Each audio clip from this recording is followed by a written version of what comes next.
I now call this meeting to order. Welcome to meeting number 13 of the House of Commons Standing Committee on Industry, Science and Technology. Pursuant to the order of reference of Saturday, April 11th, the committee is meeting for the purpose of receiving evidence concerning matters related to the government's response to the COVID-19 pandemic. Today's meeting is taking place by video conference and proceedings will be made available via the House of Commons website. I would like to remind the members and the witnesses, before speaking, please wait until I recognize you by name. When you are ready to speak, please unmute your microphone and then return to mute when you are finished speaking. When speaking, please speak slowly and clearly so that the translators can do their work. As is my normal practice, I will hold up a yellow card for when you have 30 seconds left in your intervention and a red card for when your time for questions is expired. I'd like to now welcome our witnesses. From the Canadian Communications Systems Alliance, we have Jay Thompson, Chief Executive Officer, and Ian Stevens, Board Member, CEO of Execulink Telecom. From the City of St. Clair Township, Mr. Steve Arnold, Mayor. From Open Media, Laura Tribe, Executive Director. From Regional District of East Kootenay, Rob Gay, Board Chair and Director of Electoral Area C. And from Tech Savvy Solutions, we have Andy Kaplan-Mirth, Vice President, Regulatory and Carrier Affairs. Each organization will present for 5 minutes, followed by rounds of questions. We will begin with the Canadian Communications Systems Alliance. I believe, Mr. Thompson, you are speaking on behalf, and you have 5 minutes. Thank you very much. Thank you, Madam Chair, members of the committee. Special greeting to my MP, Mr. Amos. Nice to see you here. As said, my name is Jay Thompson, and I'm the CEO of the Canadian Communication Systems Alliance, or CCSA as we call ourselves. And joining me today is a member of our board, who is also the CEO of Execulink, based in southwestern Ontario, in the town of Woodstock, and that's Mr. Ian Stevens. Thank you for this opportunity to participate in your important deliberations regarding Canada's response to the COVID-19 pandemic. CCSA's members, like Execulink, are small and mid-sized independent communications companies which provide broadband internet, video, and telephone service to mostly smaller and rural communities across this country.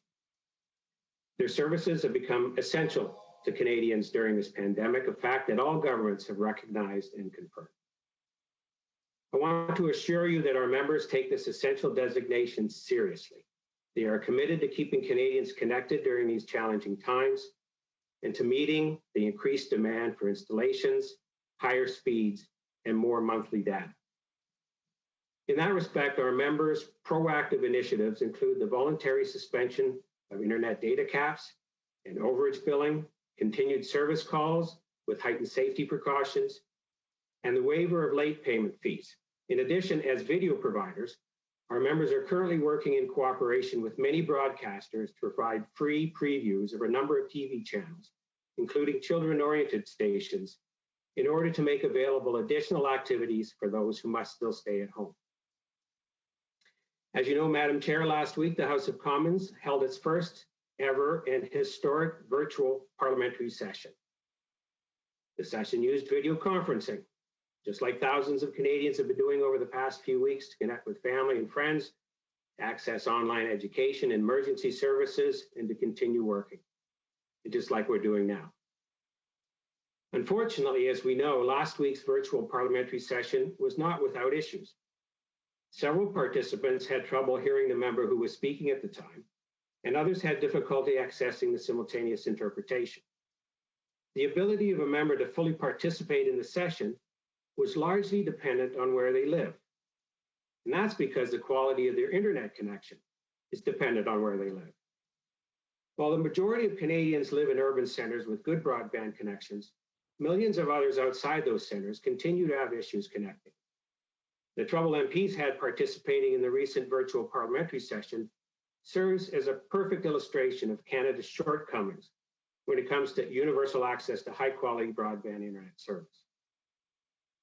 It's because of those shortcomings that CCSA and other organizations representing smaller communications providers have come together to jointly ask the government to expedite its financial support for rural broadband, to help connect more Canadians faster. As this committee looks at ways for Canada to recover both financially and socially from the COVID-19 pandemic, making expedited investments into rural broadband should be high on your list. Increased and expedited government investments in Canada's broadband infrastructure will advance the ability of all Canadians to participate in our digital economy and will be crucial for stimulating economic recovery by generating employment opportunities and promoting business growth. Hundreds of locally based, independent internet providers in this country are keeping Canadians connected during this crisis. They also seek to expand their networks so they can connect even more. But the reality is that low population densities in the areas they serve means it will be uneconomic to do so without government help. But with the right amount of funding, properly allocated, and with partnerships with government, locally based service providers will be able to reach many more Canadians and do it soon. Over the years, we have worked constructively with all levels of government to ensure Canadians, wherever they live, can actively participate in our digital society and economy. We recognize now, more than ever, we all need to work together to keep Canadians connected to these critical communication services so that they may access necessary, accurate, and up-to-date information and stay in touch with family, friends, and colleagues. For Canada, the return from investing in rural broadband is clear. With universal access to quality broadband services, more Canadians will be able to fully participate in and contribute to our modern economy and help us quickly get back on our feet. And no parliamentarian, regardless of what riding you represent across this vast and great country, will again be deprived of the ability to fulfill your democratic duties because of a problem connected. Thank you again for this opportunity, and we look forward to responding to your questions. Thank you very much. Our next witness is Laura Tribe from Open Media. You have 5 minutes. Good evening, and thank you for having me today. I'd like to begin by acknowledging that I'm joining you today from Ottawa, the traditional unceded territories of the Algonquin Nation. My name is Laura Tribe, and I'm the Executive Director of Open Media, a community-based organization working to keep the internet open, affordable, and surveillance-free. 8 weeks ago today, the World Health Organization declared a pandemic. And today I'm here to focus on the one thing that's getting us through it all, the internet. In a matter of just days, we saw the entire country shift online in a way we never thought possible. Workplaces instantly went remote, stores adopted e-commerce solutions, restaurants switched to delivery apps, and schools pivoted to e-learning. The internet is holding our country together. It's keeping people employed. It's keeping families connected, and it's allowing our democracy to continue to function, bringing me to you today from safe within my home.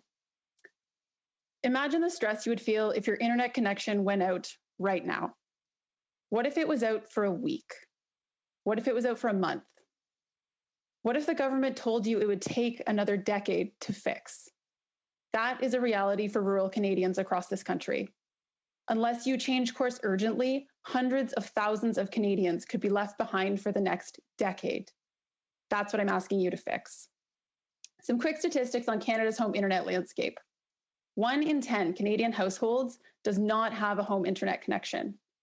Only 41% of households in rural Canada have access to the CRTC's basic broadband speed targets of 50 megabytes per second download and 10 upload.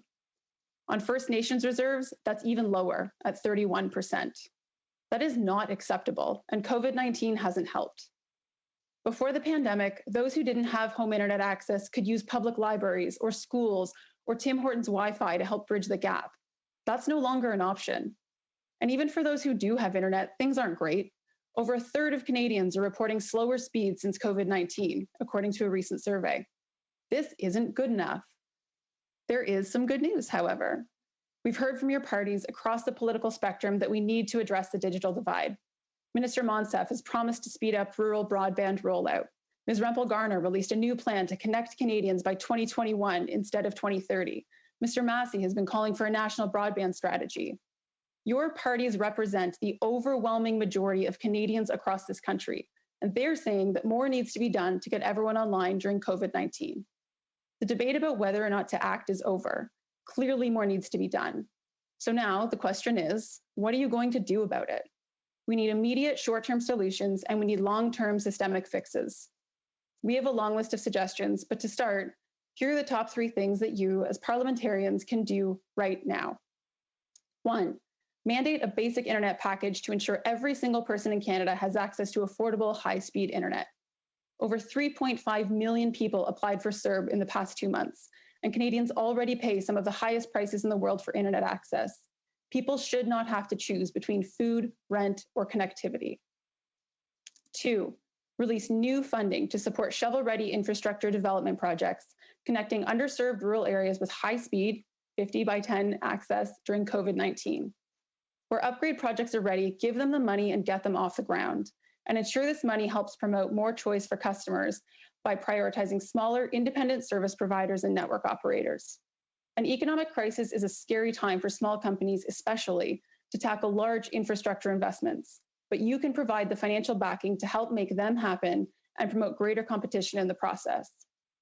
And 3, provide a detailed plan with new funding to ensure universal connectivity much sooner than 2030.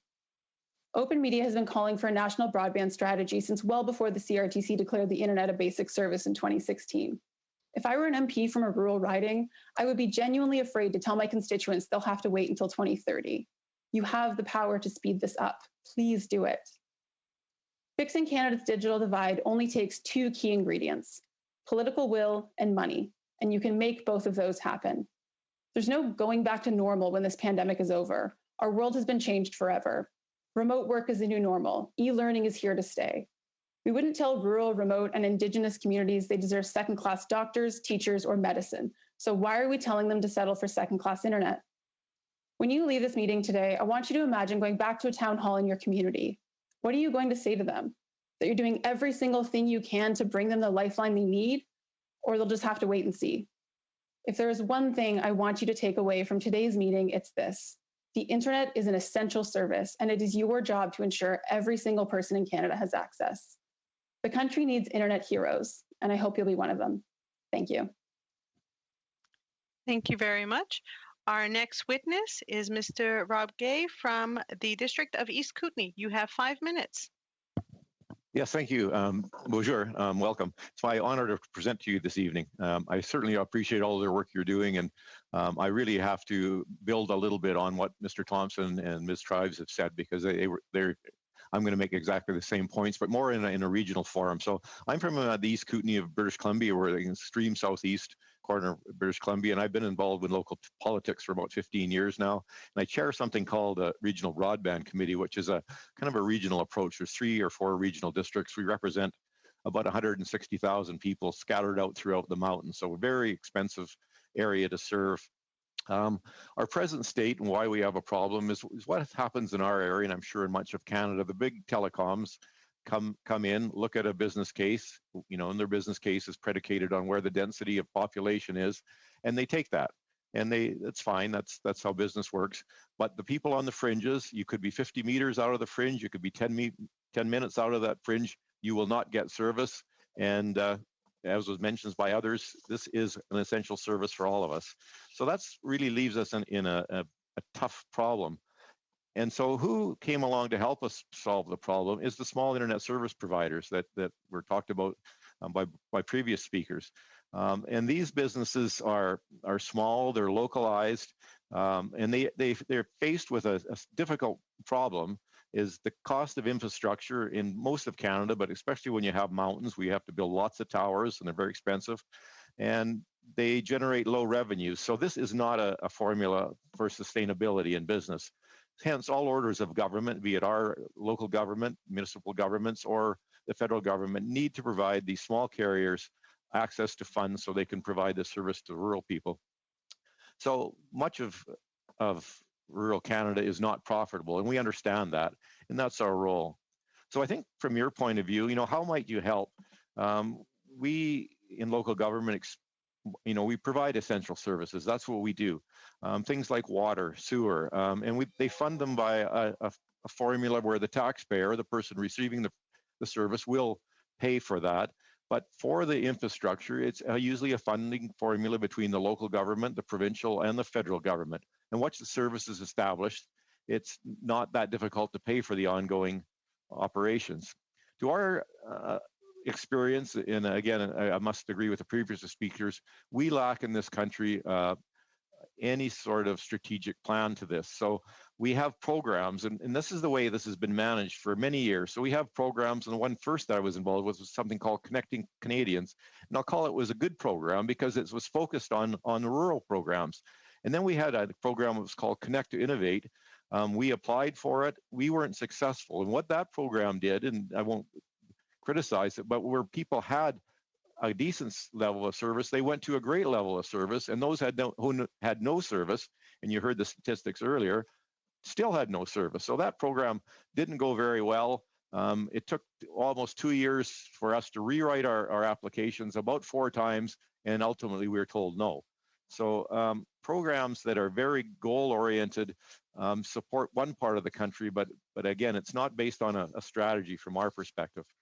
So what we need to do is to make some programs that reduce the administrative burden to the small internet service providers. And we need to get away from this goal-oriented program. Can we create a new granting model that focuses on the strategic needs of the community and the region? This might include consideration of the very real business challenges faced by the local ISPs. Can the grant process be modified toward more localized measures of success? And these small carriers are our private sector solutions to offering affordable high-speed internet. Another option, and you'll probably hear it, and maybe some of your communities do it, is where the municipality takes a role. That has not been our choice, but it's not something that we won't do. So again, as the other witnesses have said, we very much lack high-speed internet for all the reasons you're well aware of. The COVID-19 is just making it that much more difficult for our residents, our students at home, for telehealth to get the job done. I've included in my report an appendix to a report recently issued April 23rd, 2020 by the BC Broadband. They talk about barriers to success. Access to spectrum is a big one, and the lack of infrastructure. So thank you very much, and I appreciate your time.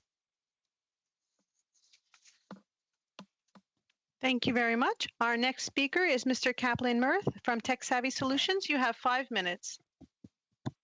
Thank you. Good evening, Madam Chair, Vice Chairs, and committee members, and thanks for the opportunity to speak with you. My name is Andy Kaplan Mirth. I'm VP Regulatory and Carrier Affairs at Tech Savvy. Tech Savvy is an independent Canadian internet and phone service provider based in southwestern Ontario and in Gatineau. We've been serving customers for 20 years, and we now provide service to over 300,000 customers in every province. We have consistently defended some very simple values concerning the internet. We believe in affordable, competitive access to the internet, and we have consistently defended network neutrality and our customers' privacy rights. Tech Savvy invests in building broadband networks in southwestern Ontario, as well as delivering services across Canada using wholesale services that we buy from incumbent carriers. Wholesale-based competitors like Tech Savvy serve more than 1 million Canadian households and businesses, and we act as a competitive alternative for countless more. For more than 20 years, with mixed results, successive governments have worked to nurture telecom competition, but the entire framework is at a breaking point, and competitors are at risk of disappearing. If we don't act to protect broadband competition now, then we risk coming through this pandemic with a more expensive and a less competitive market for internet services. As you know, the CRTC sets the rates that we pay for last mile broadband services. Those rates are required to be just and reasonable, fully compensating incumbents for the costs of their investments. In an important decision last year, based on years of study, the CRTC dramatically lowered wholesale broadband rates. The Commission also ordered that incumbents pay back the difference between the inflated rates and the final rates, going back to early 2016, an amount that's estimated to be around $350 million that competitors collectively overpaid to incumbents. Now, we knew the incumbents might appeal that decision, But we decided that Canadians deserved the benefit of those lower rates, and we immediately reduced our prices. Other competitors did as well. Of course, phone and cable companies have launched multiple appeals of those final rates, and meanwhile, they're charging us the old inflated rates. As a result, going into 2020, we were already losing money. But rather than raise prices on our subscribers, we decided that we were in a strong enough position that we could stay the course and lose money for the next year while we defend the appeals. With COVID-19 and the move to working from home, a reliable residential internet connection is more important than ever. To support our subscribers, we immediately suspended any charges associated with exceeding bandwidth limits. But the main impact of COVID-19 has been to exacerbate those pre-existing rate problems. In particular, to address the increased traffic generated by people working from home, we have significantly increased the capacity we buy from incumbents, all at the old inflated rates. Revenues are essentially flat, while our costs continue to mushroom. We had expected to carry financial losses for up to a year, while the incumbent appeals played out. But the impact of COVID-19 effectively put us where we had expected to be at the end of this year. To manage those costs, TekSavvy has taken drastic and painful steps, laying off almost 30% of our workforce and increasing service prices by $5 a month. We've also had to delay planned investments to rural networks. This is a perverse outcome. Those underserved areas ought to get service more quickly because of COVID-19, and instead their service will be delayed unless the government steps in to fill the funding gaps. TekSavvy strongly encourages the government to take a long-term view, even while addressing the immediate pressures of the COVID-19 public health crisis. This must be a competitive market that serves the needs of all Canadians and should not be replaced with monopoly markets. From TekSavvy's perspective, the COVID-19 pandemic has not on its own created problems for competitors. Rather, the foundations of the regulatory regime that supports wholesale-based competition were already crumbling, and COVID-19 is adding stress and exposing just how dire the situation is. Thank you for your time, and I look forward to your questions.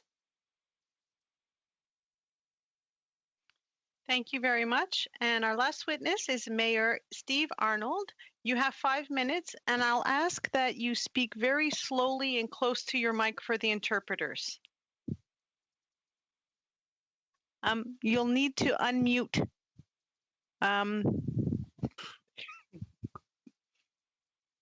Oh, you just muted yourself again. How did I do? There you go. All right. Thank you, Madam Chair. This is all new experience for me over the last month with Zoom meetings and things like that.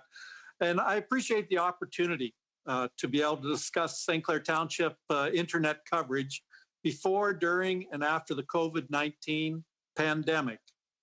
As you said, my name is Mayor Steve Arnold, and I represent a community that has a population of approximately 15,000 people within 640 square kilometers, and our western border is the United States. They're less than a half a kilometer away from us. The balance of our property that we have, there's approximately 90% rural and 10% of urban. Half of our assessment and also half of our water usage is based on heavy industry, which is well serviced by fiber optic cable because they're big customers. Everybody wanted to make sure that they were serviced. In 2011, I was part of the Western Wardens who established the SWIFT initiative in the Southwestern Ontario time. We also started trying to entice high-speed internet providers in 2004 in our municipality to expand service to commercial, light industrial companies, and to our residences in areas outside of where our industrial complexes were. During that time, from 2004 to 2019, we have worked with 8 different providers with limited success. Usually what happens is they get all excited, they come and charge you $60 to see whether or not you have a strong enough through-the-air signal, and 90% of the time you don't. So you pay your $60, they go back to wherever they came from and said, sorry. The residents that currently have internet even in our more build-up area, which is Corunna, they get it through the cable providers at 45 megabytes per second transfer speeds. And out in anybody else that can get anything through the airwaves is between 5 and 7 megabytes per second transfer speeds. But if you do your checks in the lower end, it's usually around 0.5 to 1, which is pretty well impossible to do anything. I'm told that downloads of larger files can take from 2 hours to 2 days for movies and homework. I've had teachers have called me and complained because now they have to do online learning, of course, through the COVID stuff, and it's just impossible to get it out to the rural community. And now, even on my internet that I have, I use a satellite connection, and I'm getting slow speed detections and shutting me down and taking me offline for sometimes a couple of days at a time. So it's very frustrating for us. There's a number of households that I've been contacted by that are now using 2 providers in order to get enough service to complete even simple tasks. With our proximity to the United States, signal piracy is common. When Canadian providers install a new through-the-air tower, and then it becomes, the reception and transfer becomes as poor as prior to the installation. They're very entrepreneurial when you cross the international boundary close to us. However, the good news is we are very pleased to have been successful in working with Cogeco to receive a SWIFT fiber optic cable project and grant, which will service our most underserviced and largest population outside of our village of Corunna. It is their hope that we will see this project completed within 18 to 30 months. And it's a $5.8 million project, and it will provide service to approximately 30% of our total land mass and approximately 5,000 more residents than we currently have service. However, we will still be limited. Oh, am I done? Okay. All right. Thank you very much. No, you have 30 seconds. Okay. One of the things we want to make sure is that internet is viewed as an essential service. And you may think this is strange, but Detroit did a 10 gigabyte transfer speed through fiber optic, which is 60 miles from us. Why would we feel 5 to 50 MPS is acceptable for rural Ontario and the majority of my municipality? Thank you very much, Mayor Arnold. And now we will move to our rounds of questioning. Our first round is 6-minute rounds, and I will give the floor to Madame Rempel-Garner. You have 6 minutes. Thank you. Thank you to all the witnesses. I would just like to start by saying that internet access is not a luxury. It is a requirement for equality of opportunity, and I think it's becoming a barrier to equality of opportunity to economic growth and productivity. So this isn't an issue that we can just ignore and hope that the status quo will fix. So what I hope to hear tonight is some consensus on a few issues. First of all, 2030 is not an aspirational target or an appropriate target for universal, reliable access to the internet. So I'm going to start my questions being directed to Ms. Tribe. Investment is important as we work towards access across this country. But would you say that spending is the metric that we should be driving to, or perhaps it should be to connect every Canadian with the 50 down, 10 up requirement that you set forward within an aspirational timeline? And I want to shoot for the end of next year. Yeah, I don't think that an amount of dollars spent is really the metric, although we do know that to connect the majority of rural Canada is going to cost a fair bit. But really, adoption needs to be the #1 metric for who actually is not just technically available to access the services, but using it. Okay. Many companies will say that they have unlimited data plans right now. Is that really the case, or is it in fact that they actually choke access after, or access speeds, or reduce speeds after a certain level of usage? I think where we see unlimited data plans are often in those urban areas who do have fiber or cable connections. For those on satellite or relying on any sort of wireless services, they are not unlimited at all. And even if they are unlimited in terms of not having a financial penalty, once those services are throttled, they render them effectively useless. Would it be fair to say that virtually no part of rural Canada has consistent, reliable 50 down, 10 up access? I would have to look at the map to see if I could find an area that would identify as having that access, but I think that it's really hard to point to a large swath of rural Canada that would consider itself sufficiently connected. The CRTC has asked some companies to revise the rates that they charge small internet companies to use their service networks. And some say that the August 2019 CRTC revised mandated wholesale rates are below costs, while others say that they are still too high, or that they are too high. What's the truth? The CRTC rates that were put out in August were so dramatically reduced from the previous rates, there is no way that the CRTC could be off by that much. They are way too high for the rates customers are paying right now. And I think the best example of who to believe might be what we heard from the incumbents themselves in the wireless proceeding in February at the CRTC, where they really made it clear that ultimately their loyalties lie in their profits and their shareholders, not in the customers. Do you think that the current spectrum auction process, which is how radio frequencies are assigned to telcos to transmit service, makes sense? Or should we be looking at use it or lose it type licenses so that there's no possibilities for companies to unnecessarily hoard frequencies needed to connect Canadians? Yeah, we've heard a lot of concern around the way that the regions are divided for spectrum and how that often lets companies own the spectrum, but only develop the services in the most developed areas. So ultimately, we would put forward that if companies are not using that spectrum, they need to either make it available to other companies or communities to access, even if they maintain the rights, or that they should lose the rights to them entirely. The CRTC is evaluating allowing smaller companies to access wireless service providers' network infrastructure to create more competition in service provision for cell phones. Some bigger companies say that mandated MVNO access, that's what we're talking about here, is harmful, is socialist, and will prevent the development of rural internet services. Is this true?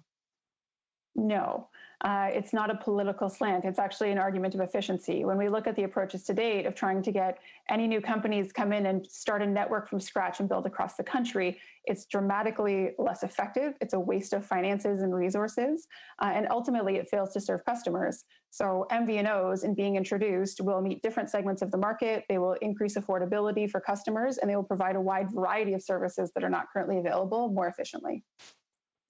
Do you think that the necessity for big companies to pay large upfront costs to build their own internet networks or facilities-based competition creates too high a barrier to new competitors to create enough competition for market forces to work?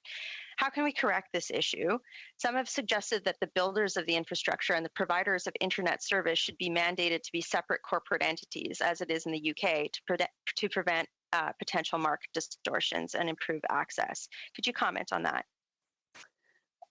Facilities-based competition, I think, has caused a lot of the problems that we're seeing right now in our market. And I think that there are definitely costs up front in investing in that infrastructure.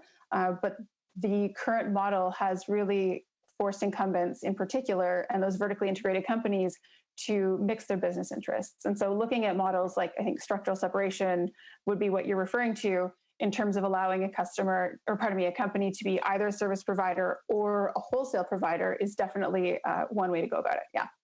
And briefly at the end, would you say that the status quo, the current regulatory environment, will allow us to achieve universal affordable access in Canada by the end of a very short period of time?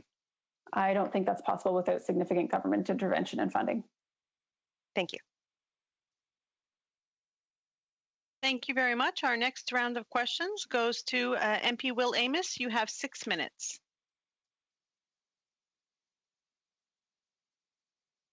Mr. Amos, there you go. Thank you, Chair, and thanks to our colleagues and in particular our witnesses for joining us today. Representing a rural riding in Western Quebec, I cannot think of a topic that is more germane and more important to the entirety of my riding. I had a call this morning with a mayor and council from a small town who remain frustrated with their internet access. This is the number one internet or infrastructure issue in my riding, has been since the start of my service as MP in 2015, and it will continue to be until we get to that 100% connectivity target. And I share the passion of those witnesses with us today, who I really appreciate, whose articulate presentation I really appreciate. I would highlight that this is, I think we really have reached a point of consensus in Canada. Many of you will be aware that in the previous Parliament, I advanced a private member's motion, Motion 208, which called for heightened investments in our internet infrastructure across rural Canada. And thankfully, we had united support across all parties. So I think that we really are at a moment where there is a violent agreement that it is absolutely necessary. And I think the question is really more of a how do we get there? And I agree with the point made by Ms. Tribe. Waiting till 2030 won't satisfy my constituents. People want internet yesterday, and they deserve that. But the challenge is a technical one, and it's a financial one. I don't think, though, at this point, it's a question of political will. I believe that our government has demonstrated that we're willing to step up. And I would note, just as a point of sort of history, that this was brought up by our representative from the Kootenay region. There were programs prior to 2015, but they didn't go to private residences. The federal government provided subsidies that enabled schools and municipal town halls and fire halls and libraries to get hooked up. So constituents, individual households were left without that support. They were left to the vagaries of the free market. We've changed that, and the Connect Innovate program does bring fiber to home. And up to now, our government has achieved over nearly 400,000 homes connected and leveraged federal and provincial funds to enable $1.2 billion worth of projects. That's not insignificant, but more needs to be done. We'll all acknowledge that. What I want to know, and I'll go to Ms. Tribe and to my friend and constituent Jay Thompson on this issue. What in the design of the next program, in the Universal Broadband Fund, when it is brought forward, what in the design of the program needs to be altered in order to ensure that it is a successful program?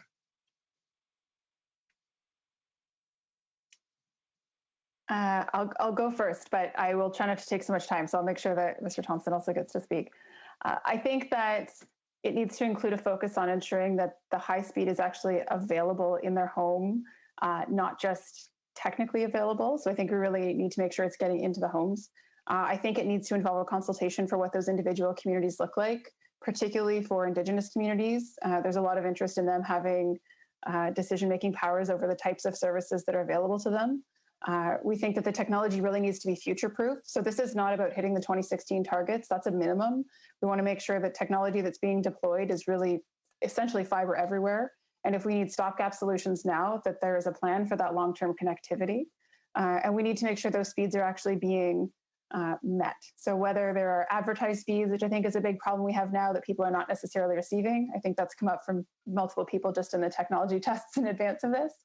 And I think the biggest challenge really is, again, not to harp on the money aspect of it, but it has felt very piecemeal. And I think it needs to be really nationalized in terms of every single community needs to know when they're going to get service, how that's going to happen to them, and what they can expect from it, with enough money to back it. Because I think the biggest failing of the programs to date over the decades, not any particular program, has really been that they have been chipping away at a problem. And every time an announcement was made, a different community felt left behind because it wasn't them.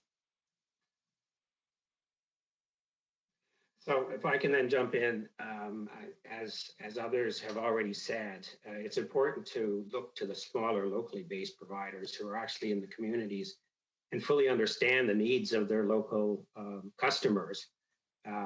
Money that can be made available to them, perhaps in smaller sizes than has been the case in the past, because we don't need huge multi-million-dollar projects in small communities necessarily, but we need a way to get access to it quickly and through a simple application process, and then with the ability to use the smaller amount of funds for very local projects. The other aspect of it is that there's more to this than just the capital expenditure to build the network. Once it's built, it has to be maintained. And the economics of rural Canada and smaller populations is that impacts on costs is the same for builds as it is for maintenance. So operational support is also important so that once built, it can be maintained and even improved over time. Thank you very much. Our next speaker is Sébastien Lamire. Vous avez 6 minutes. You have 6 minutes. Thank you very much, Madam Chair. I'm very happy that we are finally discussing this issue, and I really appreciate the consensus that we've reached. I had something in mind, and I heard it from Madam Tribe on the idea of nationalizing sort of like the network, the service, the network. We have to think about it, but my question will rather be addressed to Mr. Kaplan-Meier that I'm very happy to see again. So the crisis had an impact on your business model. The monthly price, the capacity to generate traffic, but also to offer unlimited data to your client. Am I being right here? Effectively, yes. We're not charging people for overage fees for the small number of customers we have who are still on capped plans. So effectively, everybody is unlimited for as long as we can do that.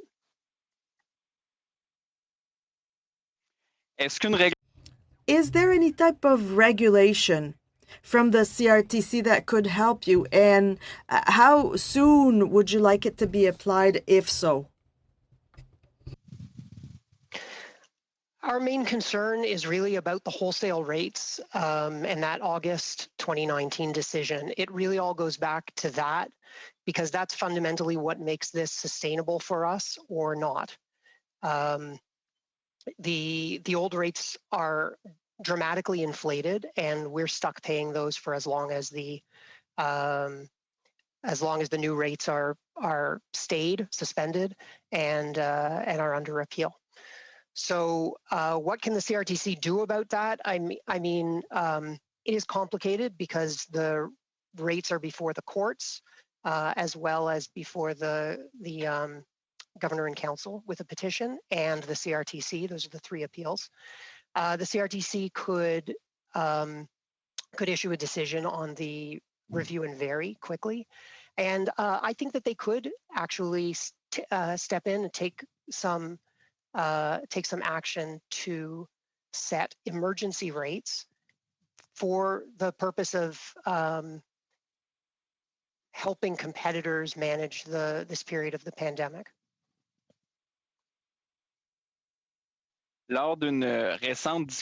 During a recent discussion, we talked about the role of distributors and suppliers, and we could talk about Bell, for example.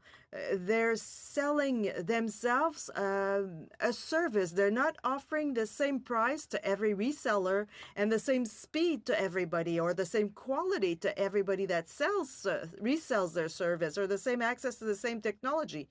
In your mind, is that fair for the consumer? So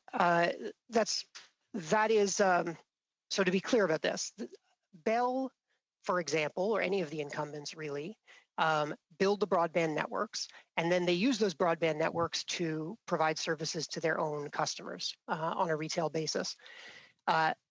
They also sell wholesale access to those networks to providers like TechSavvy and other wholesale-based competitors. And we sell services to, we take those wholesale services that we buy, we sort of put them together with other services that we, to make our internet service, and we sell them to our customers. the requirement is that everyone who's buying those wholesale services from Bell is buying essentially the same services. There's some variability because of off-tariff agreements, but the tariffed services that we all buy, I assume, are essentially the same. So we have a level playing field amongst the competitors, but that is very different from the service that Bell provides to their own retail customers. They have, and this is really not just about Bell, it is about all of the incumbents who are mandated to sell wholesale services. They typically have many advantages that they can leverage when they're selling services to their own retail customers, operational advantages and efficiency advantages. And they have, obviously a lot of information about what services, capacity, backhaul, and sort of things are available, and can manage that in ways on their retail side that we can't on the wholesale side. So this goes back to some of the ideas of structural separation or functional separation that Laura Tribe was talking about earlier, where if Bell, for example, were required to buy their own broadband services on the same terms that we buy their broadband services in order to serve their retail customers, I think that would create a level playing field and would probably improve the services that we all got from their broadband network.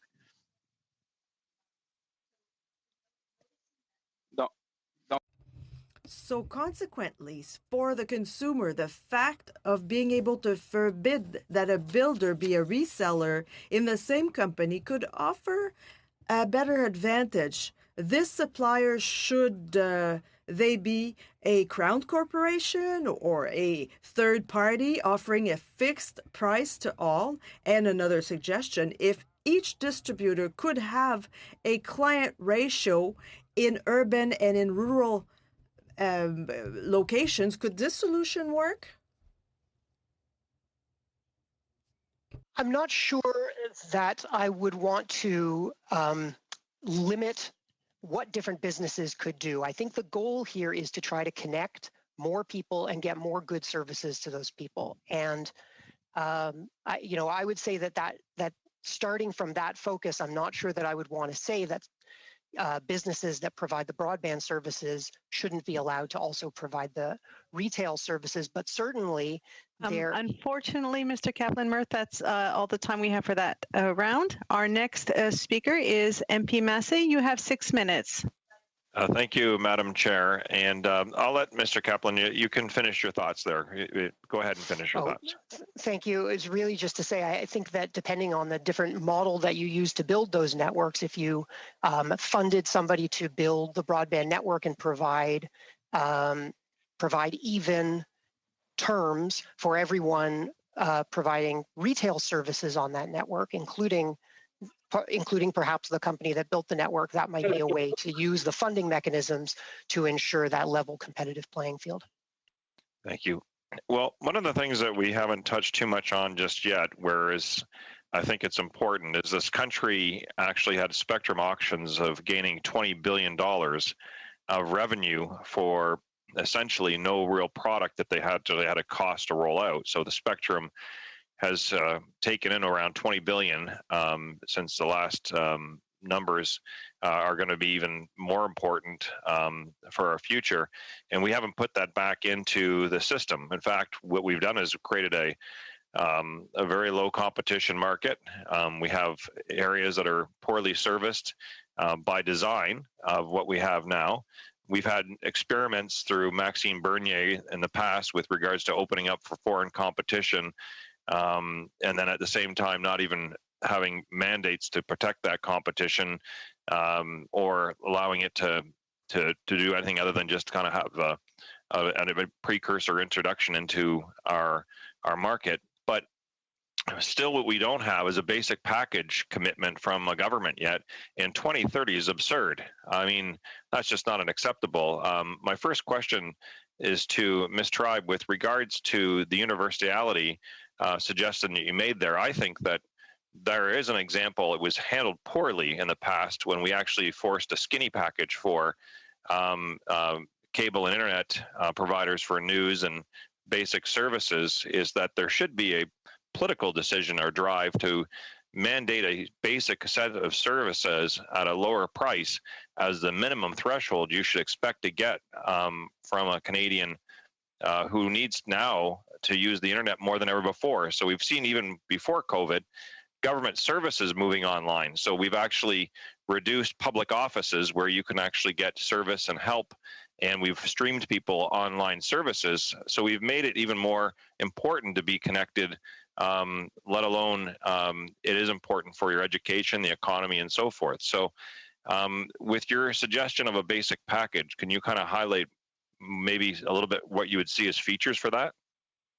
Yeah, definitely. Thanks. I think, one of the challenges that we've seen with ideas like a skinny basic package around cable in the past is that they were buried on websites. They were impossible to find, impossible to navigate. And so I think what we're talking about with a universal package that's available to everyone is to make it as inclusive and widely available as possible. When we look at any of the affordability packages that have been put forward in the past, they tend to be incumbent-led, particularly around cell phones or home internet for subsidized housing, in plans that are restricted in the amount that people can use, restricted in the speeds. And even though they may be affordable for something like $10 a month, if they don't actually give people the services they need, it's a problem. And so I think what we're looking at right now is something like a plan for $20, $25 a month that gives people those high-speed access services. And if you want something faster than the minimum basic from the CRTC, you can do that. But I think that, to recognize those who are on the call, for companies like TekSavvy that are providing wholesale, that's a real challenge with where the wholesale rates are at right now, to make that actually feasible. And so that's really where this isn't just regulating at the retail rate. It has to get a lot of those systemic underlying issues of where everyone's being overcharged at the base level off the bat. Yeah, no, and you actually raised an important point. I was there when Mr. Amos's bill, motion 208, went through. And the problem we have is that it was a motion, so it's not legislation. We need it in law, enshrined in law. So it was good. We had some really good discussion on it. It highlighted and moved some things. So it was really, I don't have any criticism whatsoever other than we need this to be more mandated by law. So if you want to actually play in the market, and I see the spectrum auction as an opportunity to do that. And so this spectrum auction, and I'll follow up, Ms. Tribe, with regards to you. I've been advocating for, and you can disagree with this, but I feel free. This is not I've been advocating, instead of getting the money from the spectrum auction, to focus on access to service and having specific claw dates to actually have accountability for that spectrum. So what we've got is $20 billion in revenue from our current system right now. Where it's gone, we have no idea. I've asked the government many times about that. They put very little of that money back into rolling out Frankenstein packages all across the country to try to fill in the gaps. But when we do this spectrum, I'd rather see it focused on less on money, more on actually getting access. So I think that it's definitely incredibly expensive for the amount that is going into purchasing spectrum. And often I think in the last round for spectrum that it's going to be a while before it's actually deployed. It's all preventative and trying to hedge around 5G. I think that if that money is to be, if the spectrum is to be given away for free, which it has been in the past historically, and I think that's really where the charges started to come from, is realizing it's something that is such a commodity being given away for free. We really do need to make sure that that fund is going directly back into the services themselves. Thank you so much. Our next round, is 5-minute round. Going to MP Gray, you have 5 minutes. Thank you, Madam Chair. I really appreciate all the witnesses being here today. And, really what I'm hearing is that in order to connect Canada, this is going to take political will and in order to change the status quo, and that comes with creating good policies. So I really appreciate the comments that we're hearing here today. My questions today are going to go to Mr. Gay from the Regional District of East Kootenay. And in rural communities such as yours, access to mental health services were limited at best prior to the pandemic. And with the added isolation that today's physical distancing brings, mental health concerns are on the rise. Video calls and family members with family members and friends are very important to help reduce this isolation. What would, increased access to internet in your community mean to health and well-being? Yes, thank you. It's a very good question. I don't think we really realize the depths of that issue, because people are home. They're solitary, and the mental health issues.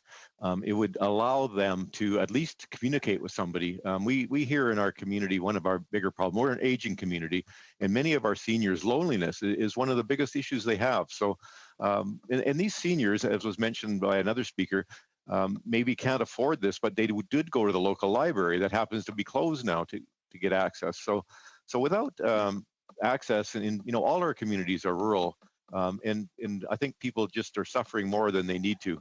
There's lots of things can be provided online in terms of counseling and coaching, and we have a doctor shortage here as well. So we're trying to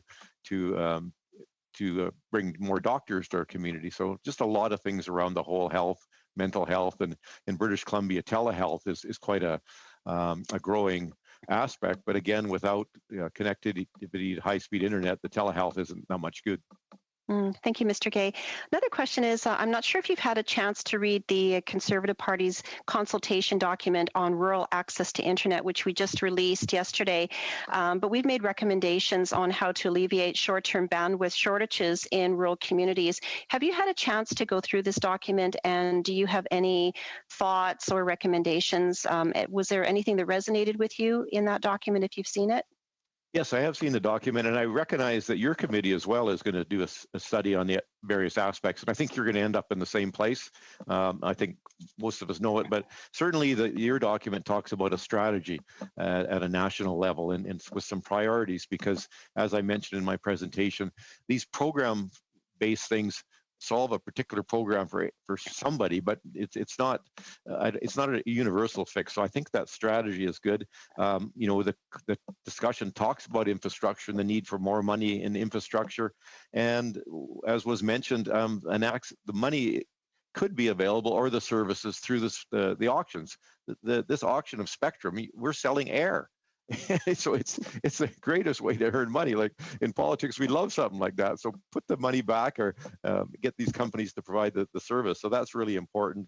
And then it does talk about a solution around municipalities owning it. And not us in the Regional District of East Kootenay, we do own some fiber. We had when we first got into this, we were going to try to do it ourselves, and we had a vote. Our citizens, knew the importance of it, and so we own about 40 or 50 kilometers of fiber in our Columbia Valley area, which in fact is funny because we lease it back to Shaw, one of our larger carriers.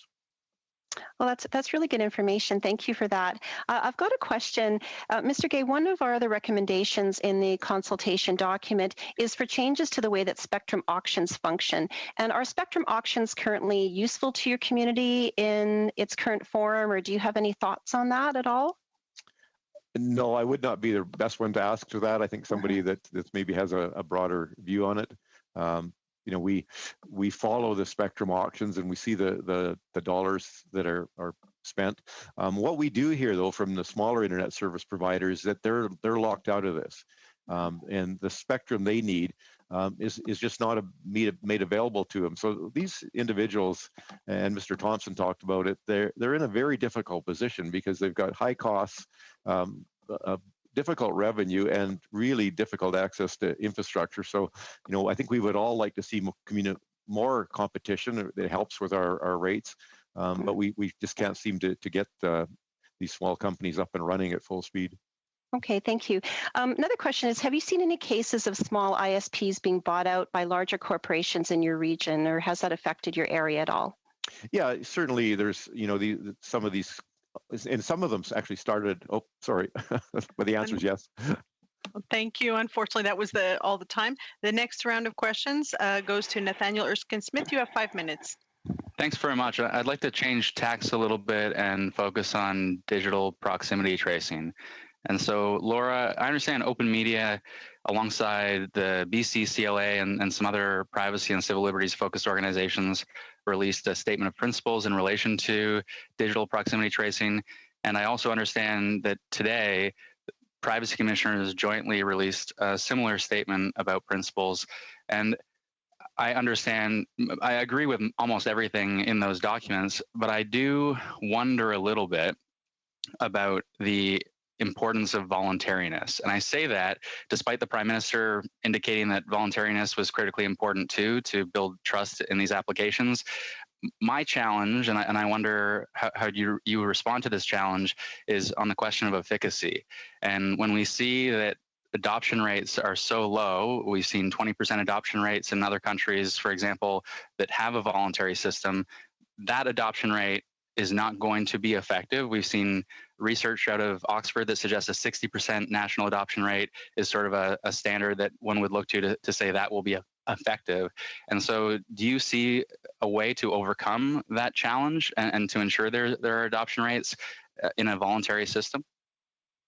Thanks. Good question. I think the concerns that we have in those privacy principles, and that is one of the other things we've been putting on the written record of this proceeding, because there's only so much time today, so we will have more on it. But I think the biggest concern for us around the voluntary versus mandatory is that if it's mandatory, this is no longer consensual, and the privacy protections that we have in place through both PIPEDA and the Privacy Act are insufficient to actually protect Canadians' data. And that's really where that voluntary piece needs to come in. I think there are huge concerns, taking a step back from the privacy principles that we've put forward, there are huge concerns around the effectiveness of these apps, even where they are adopted. And I take your point around the efficacy concerns for adoption rates, but I think the testing that needs to happen needs to come first. The contact tracing needs to come second. This app is really a supplemental piece and a tiny fraction of the puzzle. And I think one of the concerns that we have, and one of the things we've been hearing around sort of the voluntary adoption, if the government is to go this way, all of those privacy principles that we have put forward are really done so with the intention of making sure there is trust. Because if there is no trust in this service, people will not use it, even if it's mandatory. People will leave their phones at home. They will not take them with them. And I think it also puts a huge disadvantage to those who, as we were talking about earlier, are on the other side of the digital divide who don't have a phone. So if this is now something that's being used to give people the permission to leave their houses or ride public transit and you don't have a device, you're now effectively being penalized and left behind even more. I think that's a good point. So where you tie privileges to the use of an application and people are left out as a matter of the digital divide, whether we're talking about seniors, homeless, or other circumstances where people don't have access to the technology, that is a real challenge that would need to be overcome. But when we're talking about initially what is effective, I wonder the go-to to voluntariness, and I say this as someone who has been incredibly vocal and supportive of privacy overall as a parliamentarian, but if we're not even going to get in the door of any efficacy or usefulness out of this because of the barrier of voluntariness, then, and I'll use an example here maybe that is simpler. I read the Privacy Commissioner's statement, and de-identification is an incredibly important principle. But then they also note de-identified or aggregate data should be used whenever possible unless it will not achieve the defined purpose. And couldn't we take the same approach of necessity and proportionality writ large when it comes to voluntariness as well? I think when we look at, really big picture, I don't think these apps are going to work. And I think that's the big problem. And I think that forcing them onto people when they're not going to actually have the impact that's desired. That's a fair point if they don't work. But if they do work and they require a level of adoption for them to work, and voluntariness is standing in the way, I guess the challenge, I'm trying to think through this problem. And the challenge I see is our economies have been devastated. We're facing obviously a recession, and if it extends further, potentially a depression. Our civil liberties are already curtailed significantly.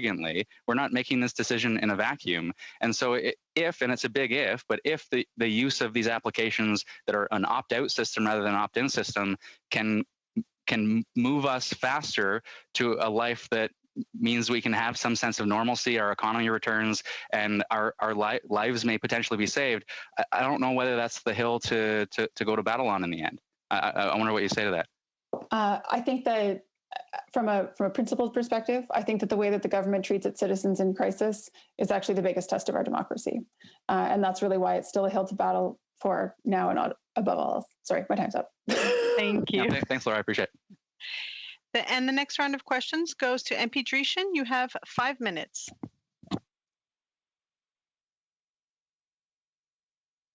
MP Dreeshen, you're still on mute. Thank you so much, Madam Chair. And of course, I just got a notice that my internet connection is unstable. So hopefully I'll be able to get through this.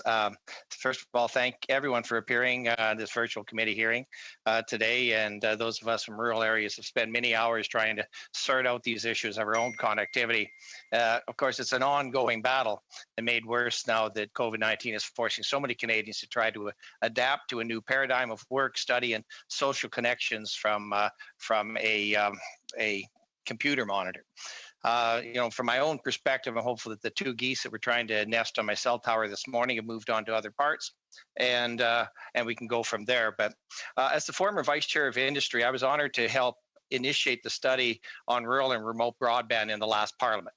And there was a great flurry of activity with respect to promises from this government regarding their Connect to Innovate. And there were some discussions about the Connecting Canadians program that we had before. Well, that's 5-6 years ago. We recognized the initial rollout that was associated with that. But of course, as Mr. Gay had indicated earlier today, if you happen to have been fortunate enough, you might have been able to have some money coming through the Connect to Innovate program, as many people in this country have, but there are a lot of places that have been left out. And I think that's really why we're so concerned about this.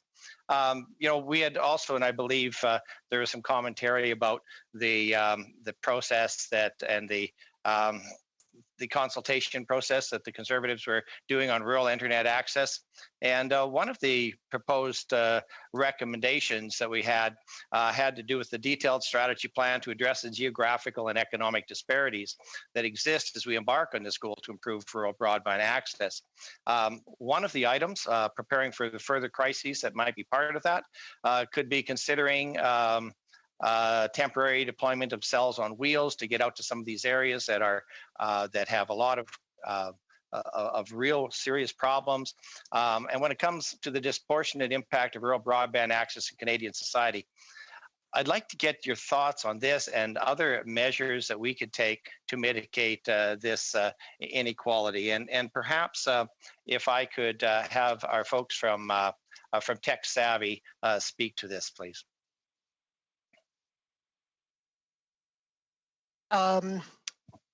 You're asking, I think, what can be done to really move things quickly. And while I think there is a place for cell on wheels as a very temporary measure to get connectivity someplace where that is just unserved now, that is a very temporary measure. It puts more pressure on the cellular network and will not deliver the kinds of speeds people are looking for, and certainly not long term. Really, there are a lot of projects that small providers and probably large providers as well could initiate right now very quickly and get people online. It's really a matter of funding. Tech Savvy has projects that are partially funded that we're ready to go with, but we just don't, as I alluded to, our whole business is turned upside down by the rates and the appeals, and we don't have the money to fund it right now. If we did, we would be able to connect thousands of people in the Southwestern Ontario area within a couple of months. So it's about deploying money quickly to just get projects done. Thank you. And again, part of that, of course, is our municipalities, and our municipalities have to grapple with the business disruptions that are taking place right now. They have to address the need to seamlessly connect students and teachers and ensure ways to give confidence that their residents communicate with those that are facing the most trying of times.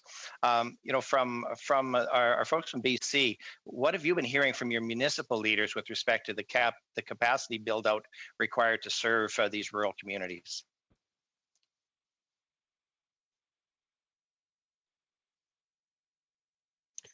So it's Rob here in BC. So certainly, as was said, there are plans on the shelf. We have projects underway right now that are underfunded, but could extend it.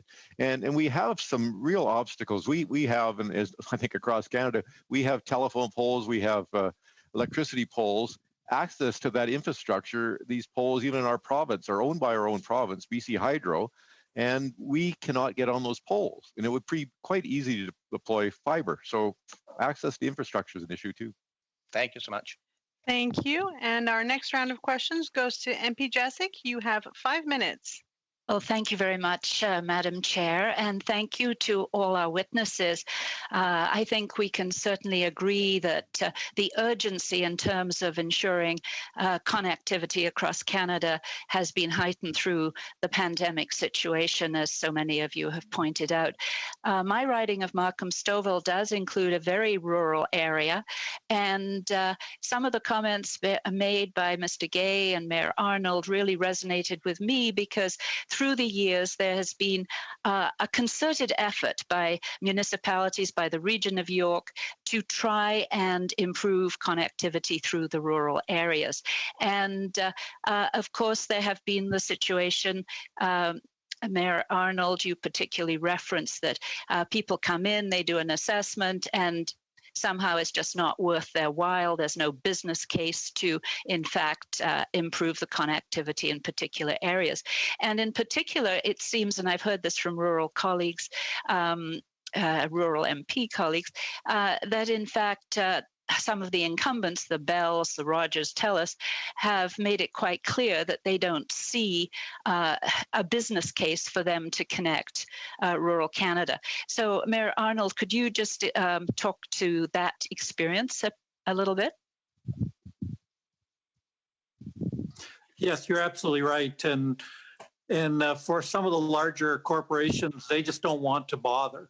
And I know we've dealt with Tech Savvy, and even they struggle at times being able to provide service for some of the smaller communities that we have, and just being able to provide services for folks. And, you know, we've allowed all kinds of communication devices put on water towers wherever we can.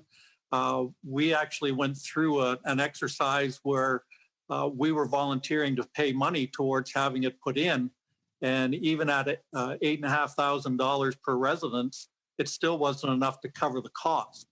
So it's the model, exactly as you said, that you have to have a profit model there somewhere. And for these large corporations, they don't want to be bothered with small places that they're not going to be able to turn any type of profit for a number of years. Thank you. And so, Ms. Tribe, perhaps I could ask you then, in terms, you've talked about your 3 priorities for action, mandating a basic internet package and so on. How do you deal with the reality that Mayor Arnold has just described in terms of how do we make the connectivity actually happen? Thanks for your question. I think that's really the point I was getting at around the money. And that sounds so silly to keep coming back to, but that's why the current approach hasn't worked, because it has been waiting for companies to come in and do it themselves. And they have been so reliant on what will be profitable. And I think the internet, as we've all agreed on this call, is essential. Everyone needs it. And if it's something that is essential to citizens, that's where the government needs to step in. And I think it sounds so easy when I say it that way, but it's hard because it's a lot of money. And, you know, hearing Mayor Arnold talk about what that costs for each home, that's a really big difference in the lives of the people that live in that house. And I think the larger companies in particular have really put a dollar on what they can get back, or put an amount on the dollars they can get back. And that's why this does require the government to step in, because if we don't actually put forward a plan that will subsidize that to make sure that those families know that they matter, then to those companies, they don't, because it's not profitable. But when government procures a service from a provider, they obviously ask for a proposal and from as many people as are interested, and then they analyze those particular proposals and, of course, look to price. Are you suggesting that that in fact, to ensure this connectivity in rural Canada, that the government go through a normal procurement process? How exactly would it work? I think there are a number of models the government has already used for applications for funding, and they have frequently led to the same providers receiving the money. And they've actually, I think in some cases for the incumbents, learned to not invest until the government is willing to subsidize them. And I think when we're looking at these rural areas in particular, the number one place that the government should look is who's already there and who's already serving those communities, because they're the ones that are invested in those areas and the ones that are going to be around long after the government funding is gone. And my time is up. Thank you. Donc, la prochaine, So, the next MP is Monsieur Savard Tremblay. You have 2.5 minutes.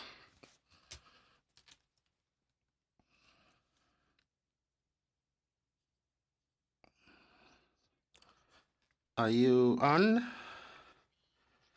Yes, good evening. I have a question for Ms. Tribe. Earlier you said, you spoke about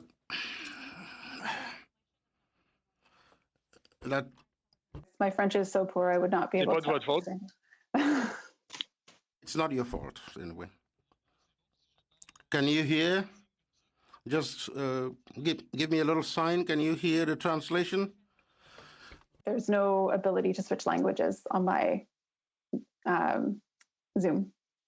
Comment se fait-il que la traduction n'est pas possible en ce moment? So I don't understand why there is no translation right now. Well, we will look into that. do you have the little globe interpretation? Okay, one moment. No, sorry, I emailed as well. There's no ability to flip that I can find. Okay, one moment. Monsieur Savard Tremblay, j'ai arrêté l'horloge. Mr. Savard Tremblay, I stopped the clock, so. You're using, please. Thank you. Yeah, no problem. It's a MacBook. Okay, then you might have 3 dots at the top of your screen, if you could check for that.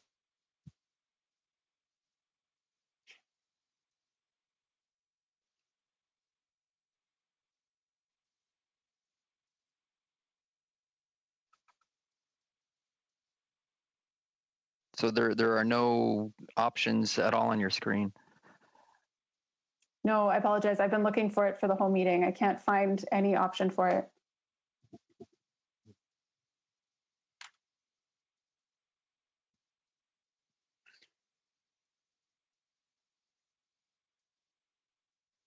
Okay, we're just going to ask for some assistance from the technician in the room. Just one moment, please. Thanks. Thanks. I apologize.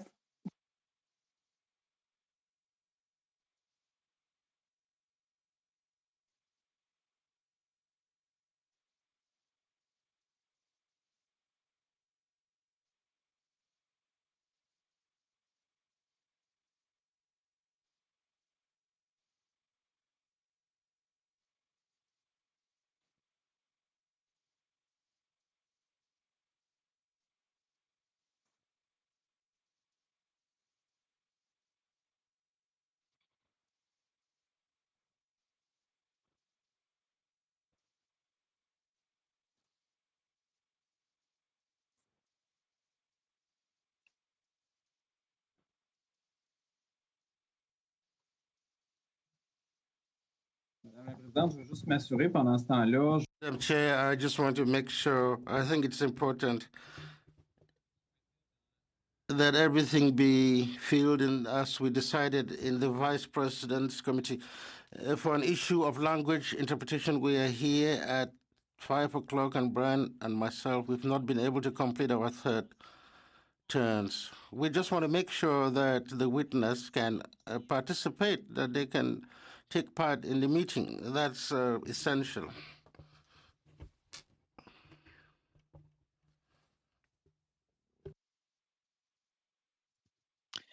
So I'm just going to suspend the meeting for a moment so that we can have the technician work on the translation problem. So I'm just going to suspend for a moment.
go to you so that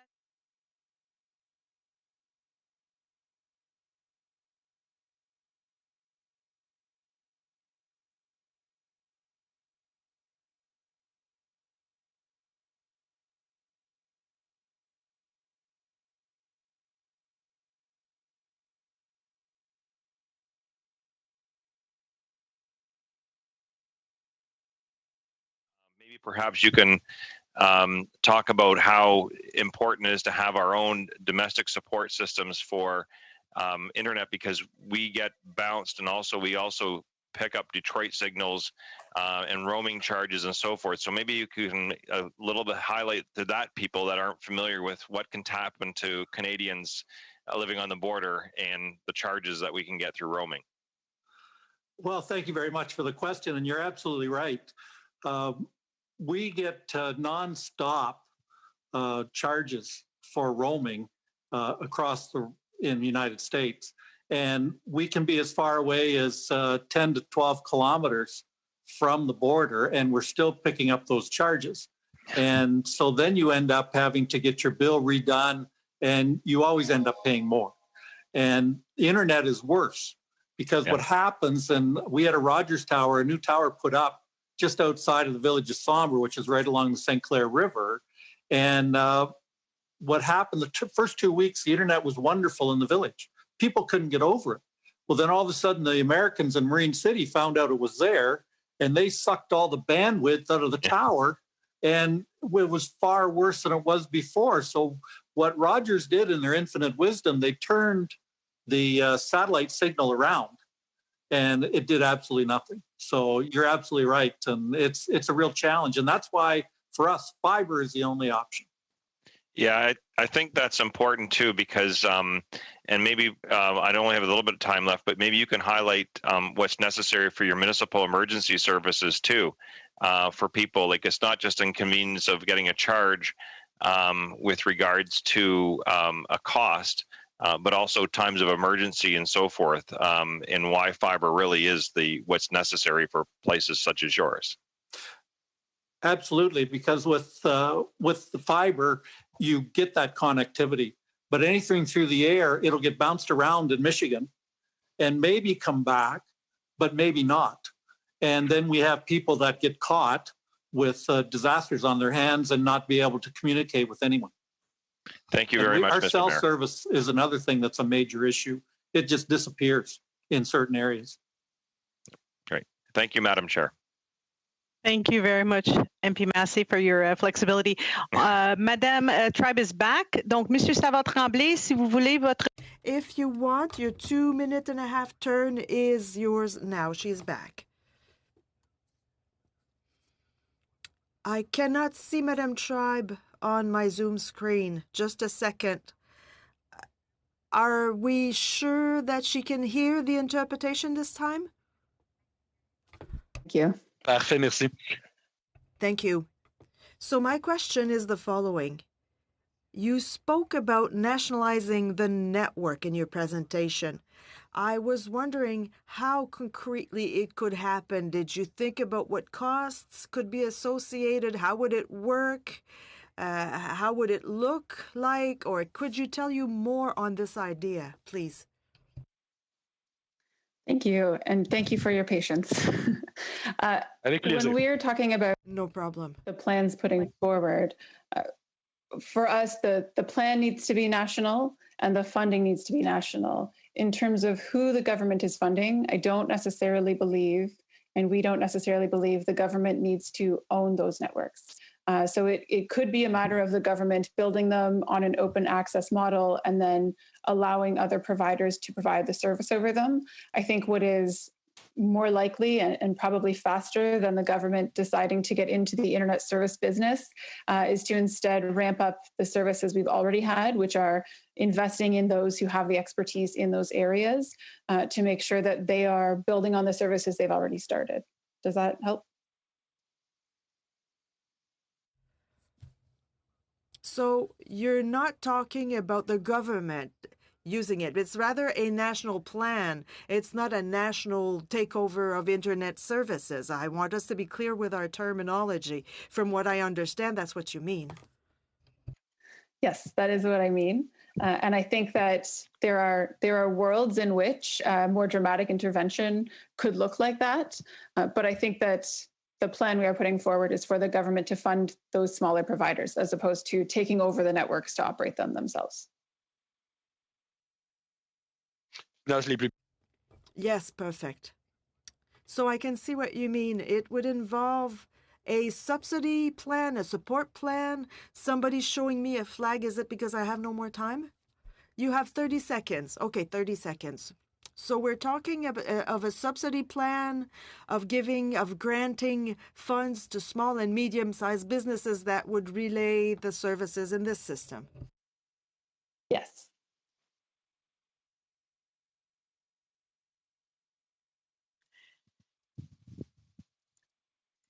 And the next round, we'll go now to the third round. We have MP Patzer, you have 5 minutes. Thank you, Madam Chair. And my question to start with will be to Steve Arnold. Steve, you mentioned that your area had received funding through the SWIFT program. I'm just curious, how much of that funding has shown up, and have you been able to address any gaps with that funding? We're right at the start of it. We were just told in January that money was coming, and it'll be put through COGECO. And so they've showed us the areas where that money will be spent. And it kind of revolves around Union Gas, or not Union Gas, Enbridge now, and their wellheads in some of the more remote areas. But all of it will be spent along the St. Clair River, which is where we need it. Okay. Are there any other funding programs you've applied for as well, or been able to receive? Well, we've applied for 4 different funds over the number of years. And one of the ones that we did receive, and I don't have the name off the top of my head, but we could not even find a provider that would put the service in for us. They weren't interested at that kind of money. Yeah, and was that when you were referencing the $8,500 per resident? Was that the cost then? No, that was prior to that. It was about 5 years ago that we were going through that process, and there was 3 municipalities that were involved in it, and we could not get a provider to pick up the grant and to provide the service for us. I'm just interested though, like for the $8,500, was that for people within the community, or was that out to acreages, out to farms? What was the nature of $8,500 per resident? That $8,500 per resident was essentially the same project that SWIFT is doing now. So the majority of it was fiber optic along the river, build up areas, and then there's a series of towers serviced by fiber optic cable to go to the rural areas around it. So it was the whole municipality. Okay, right on. Yeah, I just wasn't too sure because there's a town here in Saskatchewan that for $1,700 a resident, they were able to get fiber to the home, but it was right within the community. So that's why I was just wondering. Yeah. Well, if we could get $1,700, I'd have them sign them up right now. Yeah, I bet you would. That's not too bad of a price there. No. Especially for fiber. What is the proposed rate of speed that you are? So you mentioned earlier, sorry, you can only get maybe half a meg to 1 meg of download rate now. What is the advertised rate of speed that you have in your community? Through cable, it's around 50, and then through the airwaves, it's around 7, is what they're advertising. And 7, you might as well put 2 cans in a string together. Yeah. Yeah, so one of the biggest issues that I've been finding, across the country is that a lot of the companies are using low signal quality as for their mapping and not high quality. And I think this is a direct result of that. And one of the proposals that we have in our proposal document that we just put out was accurate reporting, transparency with Canadians, and accountability. And I think earlier when we heard Mrs. Tribe talk about 41% of rural Canadians having access to 50/10. I spent 10 years working in telecommunications prior to being elected, and I do not recall very many, if any, communities that actually had access to 50 and 10. So is 50 and 10 available to every resident in your area, or is it only in the actual community itself where you are? Well, for us, it's just in the Corunna area, the largest center. That's where you get the 50/10. When you get out into the more rural areas and the smaller municipalities or the smaller areas of the community, some of them can't get anything because it's all line of sight. So they're just, they go down to the library and sit outside the library and try and get online there. In the middle of winter, the kids do. Yeah. Yeah, and so that kind of gets to the whole, equality of opportunity that we need to have for our rural areas. And I think one of the barriers to getting investment into these rural communities as well is that I think a lot of companies are waiting for 5G rather than investing in fiber to the home or fiber to all these communities. Are you finding that that's potentially the case as you've been working through this? Well, they'll never come out and admit to that. It's one of those things that we haven't seen or had that much discussion around the 5G itself. I think a lot of it is just because the market is so small that people just aren't interested in the small areas and so many miles and so many acres to move stuff. And I think that's the hardest part for most providers. And I don't blame them. Like, they have to be able to make some money too. And anyways, I'll leave it at that. Thank you very much. The next round of questions goes to MP Johari. You have 5 minutes. Thank you, Madam Chair, and thanks to the witnesses. Let me start with Madam Tribe. You highlighted 3 short-term,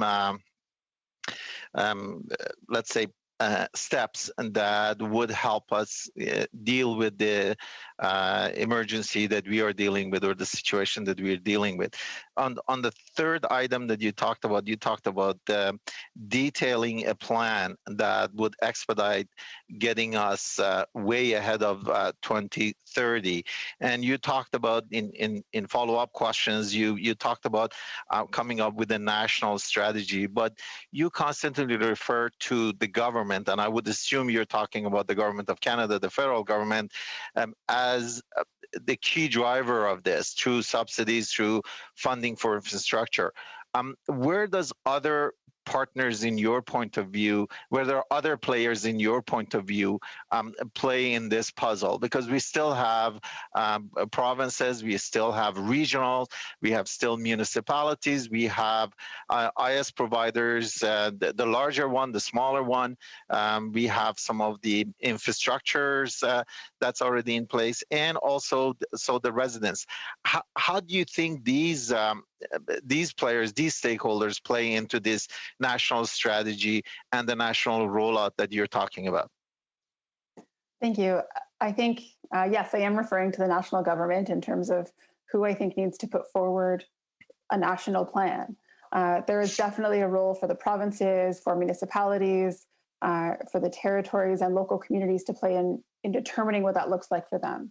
But I think that the idea that can be driven from the local level without knowing they have the backing of the federal government isn't going to get those projects very far. And so I think for the federal government to put forward a plan that says we are committed to this, and now we're going to come meet with you at the provincial level, at the territorial level, at the regional levels to figure out what the plan is that suits you and how we can best support you and work with you, is really how to get that done. Let me share with you the experience that I've had, at least over the last 6 years. As the government, as the federal government, introduced a lot of infrastructure programs, where we've run into a bottleneck is when those infrastructure programs came at the provincial level or at the municipal level.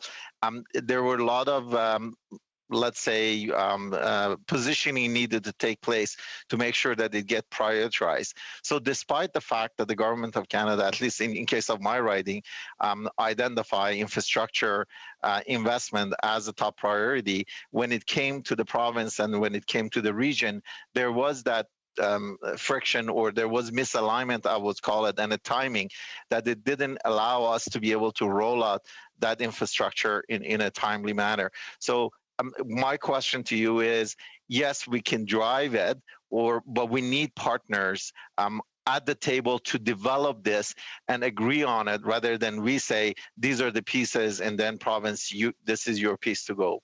What are your thoughts on that? Yeah, I think, I mean, you will all know better than I do how difficult it is to get multi-government or multi-layered government projects aligned, particularly when elections and governments can change in different cycles at different times. And so there's different interests that come in. But I think, for starters, this is an issue that there's a lot of alignment around at all levels of government. People need connectivity, and I think you can start there. And then I think making sure that if the government is firm in its commitments and the provinces, the municipalities, the regions know that you're going to be there in 1 year, 2 years, 3 years to follow up and to continue on this. This isn't just a press release, it's not just an announcement, but it's actually a plan that's going to be followed through.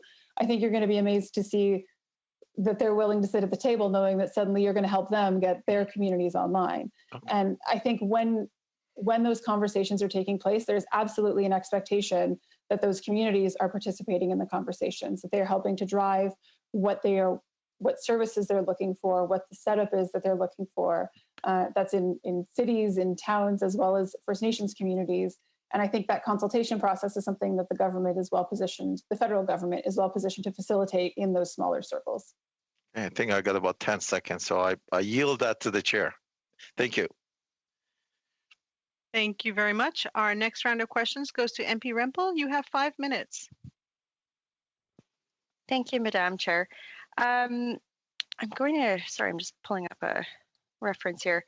So yesterday, as some of my colleagues mentioned, we, as the Conservative Party, we put out a document that outlined about 14 different recommendations for the government to use in considering how to address the issue of rural broadband access. And one of the things that we talked about was the fact that oftentimes we see companies advertise the best possible speed in the utopian environment, and what often happens is that a consumer will get an average speed that's far lower than that. I guess my question to Ms. Tribe would it be fair to say that many Canadians do not receive the speeds that they think that they're paying for? And do you think that requiring companies to advertise the average speed in their region is a good one? Yeah, that's one of the biggest concerns that we hear, particularly during the pandemic, as people are working. And I think as Mr. Kaplan-Murth also referred to earlier, people are upping their speeds, they're upping their needs, but they're not necessarily seeing that resulted in the final product that they're getting at home is one of the concerns we're hearing. So I know that there was, and I mentioned in my opening remarks, that we've seen that a third of Canadians have reported that their speeds have actually gone down since the pandemic without changing their package they're actually receiving. And there are huge disparities. You've actually seen that has been, I think, more prevalent in rural areas where the service has been a bit more tenuous to start. And as that reliance becomes more heavy, those services are dramatically reduced. So I think that, one of the recommendations the CRTC put forward in 2016 when it did declare the Internet a basic service was that there needed to be minimum service guarantees. And that was how the metrics should actually be put forward for the services that people are receiving and what they're paying for, as opposed to what they might be able to receive. Thanks. The Auditor General, when they reviewed the Connect to Innovate program, found that the program didn't require applicants to demonstrate that their projects would not be feasible without public funding, which is concerning to me because there's really then no requirement for people who would receive these funds to focus on harder to reach or lower demand areas. So do you think that could be a requirement for any new public funding for rural broadband? Yeah, absolutely. I think that the public funding being required is a huge piece. And I think that's also why, I can only speak for Open Media's community, but I think that's why we've seen a lot of frustration when government funding consistently goes to companies like Bell, who are using rural Canada as a pawn. In August, when they were upset with the decision, they said they were no longer going to connect 200,000 homes as they had planned. And now that the pandemic is out, they're promising to reconnect 135,000 homes that they had originally withdrawn. And so if that flexibility is there, if that funding is there, and it's really a matter of prioritization, that's on them. This is really us asking the government to say, make it happen for those who can't do it otherwise. I was going to leave this question, it's a little spicier, for last, and I'll word it carefully. But look, the status quo is maintained for a long period of time, and I think we've all experienced the influence of those who would like to maintain the status quo. So do you think the lobbying practices and, you know, ownership of other assets by certain companies in the space that we're talking about are actually part of the reason why we don't have universal affordable access to internet in Canada. And you know, carefully worded, what would you suggest for legislators and people who are media who are writing in the space? How should we navigate this? Because if we're managing to access, right, and we want a free market, we want people to be making money, but we also want access. How do we break this logjam? I am not an expert on the Lobbying Act or the practices there, so I can't speak to the lobbying themselves or lobbyists themselves. But I think as a public interest advocate who is working really hard to get the voices of our community to all of you, to people in positions of power, it is amazing to watch the tantrums, the bullying, the fits that we watch the incumbents throw when they don't get their way. And the amount of power that they wield when it comes to our media companies, our internet service providers, is really unparalleled. And those tantrums really do go a long way, I think, to influencing government. And I think the greatest way to influence that is to reduce the power they have overall. Thank you so much. Our next round of questions goes to MP Lambropoulos. You have 5 minutes. Hello, everyone. I'd like to thank all of the witnesses for being here with us this evening. I was actually just logged off because my internet is faulty, and so luckily I got back on just on time. So obviously we live in a time when we completely depend on the internet more than ever. Every single Canadian should have access to internet. And so I'm happy that we're having this conversation today. I'm going to ask my first question actually to Tech Savvy.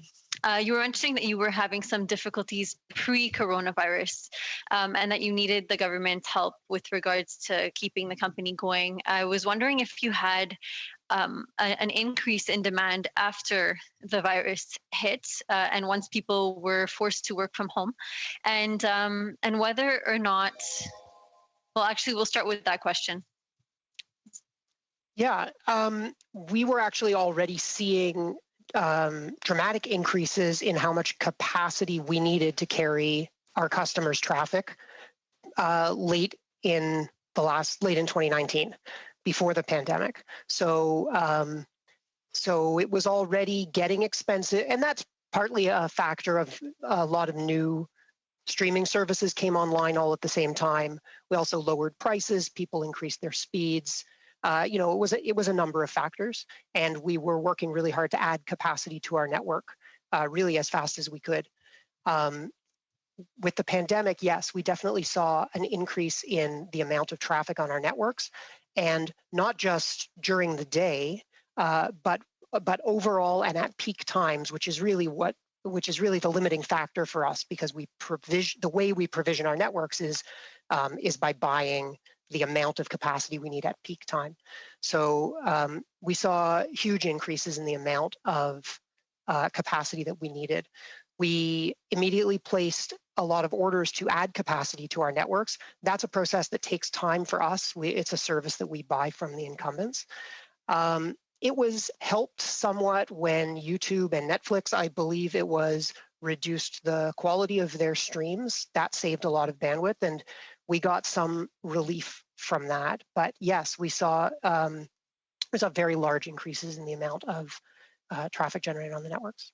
Thank you. And look, I live in a non-rural community. I'm in an urban community, but still we get a lot of complaints. Well, I've heard a lot of complaints because the main providers are Bell and Videotron, and you know, people have a problem with the fact that those are the only providers, or they're not the only ones, but they're the most mainstream ones, and those are the ones people go for.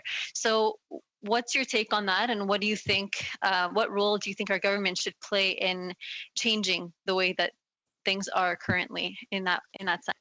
So what you're describing is really, I mean, you are describing Bell and Videotron as the main providers, and they're the incumbents. They've been there the longest. They have all the advantages of and privilege of incumbency, right? And they're the best known. They do own the wires, but Tech Savvy probably provides service in your area, and lots of other competitors probably do too.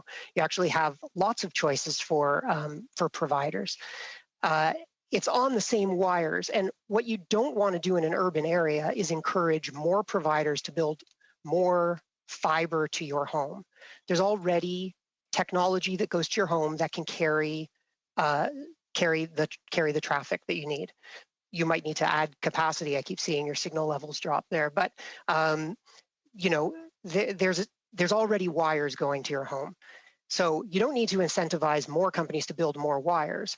What the government and the CRTC need to do, and what the CRTC, to their credit, tried to do last year with setting their wholesale rates, was enable competitors to use those wires to deliver services so customers have real choice where those, you know, where they already have that connectivity. So much. And if I have any time left, I'd actually like to ask Ms. Tribe, you had given us 3 main recommendations, but you said that you had a whole slew of other ones. And as we're reaching the end of our time here, if you had any more that you'd like on the record before the end of this session, you can go ahead. Thanks. I will put more in writing to you, but I think the biggest thing that can be done today that would make a big difference to people who are on the verge of being connected or not is to remove data caps on cell phones. We know that in low-income families, cell phones are often the only connectivity device they have. And if they are now reliant on that with the most oppressive data caps that we have, with the most punitive overage fees, I think that's the biggest thing we can do to bridge that gap in the short term. Merci beaucoup. Donc, le prochain tour des... Thank you very much. Next round of question is for Mr. Lemire. You have 2.5 minutes. Thank you, Madam Chair.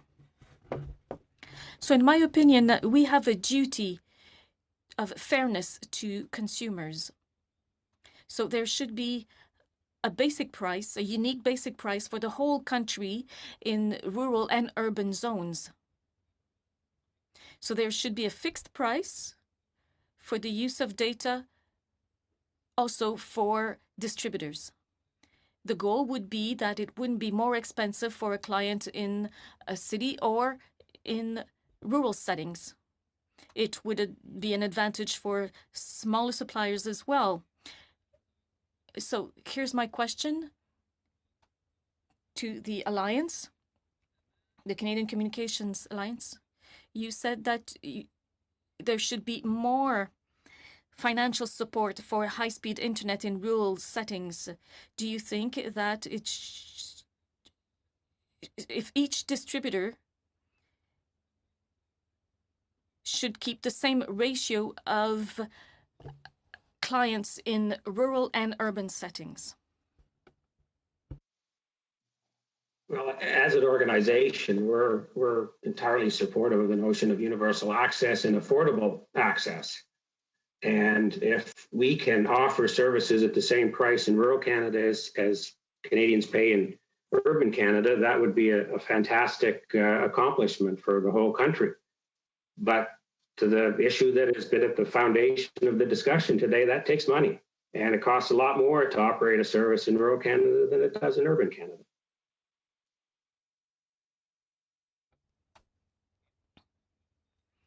Is it normal then? Shouldn't the government have a duty of fairness for all Quebecers, for all Canadians, and the price should be the same so that the billing would be the same for all? If the goal is equal prices across the country, it's a laudable goal, but it can't be done without government support and substantial government support.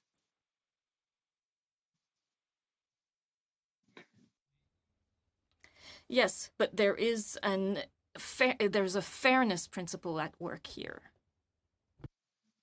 Entirely. We entirely agree that universal access is a question of fairness and of citizenship. Merci beaucoup. Thank you very much. Questions goes to MP Massé. You have 2.5 minutes. Thank you, Madam Chair. And I just want to take a moment here to also thank our researchers.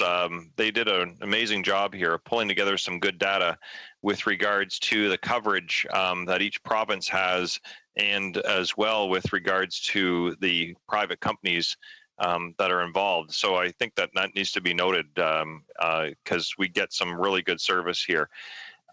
One of the things that I do want to ask, again, Ms. Tribe, with regards to, I guess, universality with the streaming and net neutrality issues that we have, is that kind of taking a back seat right now with regards to what's taken place in terms of connectivity? I guess what I worry about to some degree is, similar to that of privacy rights, becoming subservient during times of crisis to expediency, which can undermine our pillars of democracy, to also, with net neutrality and streaming, to everything from advertising to other things that could be affected. So do you have any comments related to that? Thanks. I love to talk net neutrality. I think where net neutrality stands in Canada right now is that the CRTC has made a number of strong decisions that support net neutrality when it comes to content not being prioritized over other content. That is up for debate in the review of the Telecommunications Act as to what any new legislation would look like. I think that the biggest thing that I take away from this pandemic with regards to net neutrality is that so many of the arguments we have heard from the incumbents as to why certain content should be prioritized over other types of content is really around traffic management needs. It's the same reason they justify low data caps, which we have seen artificially suppress usage. And I think when we've seen our major ISPs across the board remove data caps in the most large time of crisis, then fundamentally, I think we really need to look at, are those needed the rest of the time? And so if we can uphold net neutrality now, I think it really sets a strong precedent for when things return to a more normal state, whatever that looks like, that those principles need to remain then too. Thank you very much. And thank you, Madam Chair. I see the red card. Thank you so much. So with that brings us to the end of the third round and the end of our time this evening. I'd like to thank the witnesses for their time and for their patience, and of course our IT crew, our translators, analysts, clerk, and all the members for their patience and excellent questions again this evening. Merci beaucoup pour votre patience. Puis... Thank you for your patience and good evening. Et la réunion est adjournée. Merci. Thanks so much, everyone.